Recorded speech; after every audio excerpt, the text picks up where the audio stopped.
Review Board is an open source code review product. It's used for both manual and automated review of source code, documents, images, and anything else that goes into a project. The world needs products like ours because software is very hard to write, and many things can go wrong and frequently do go wrong, and sometimes that results in major financial liabilities.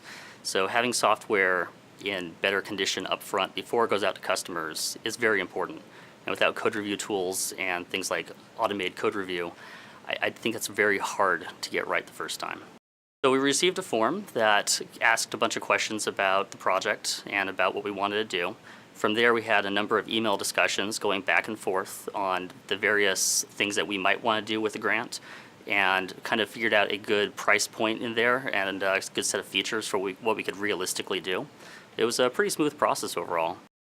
We're using the money for a bunch of automated code review features we want to build for the product, along with some integration into other types of services that people use, such as Travis CI, Circle CI.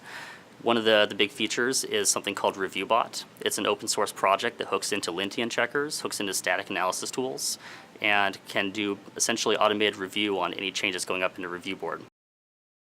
Funding open source projects is actually very difficult, and it's something that we've had personal experience with.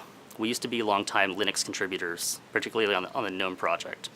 Through that, we've seen a number of contribution models for granting different awards to essentially bounties, like feature development bounties, where people would work on something, get some money coming in.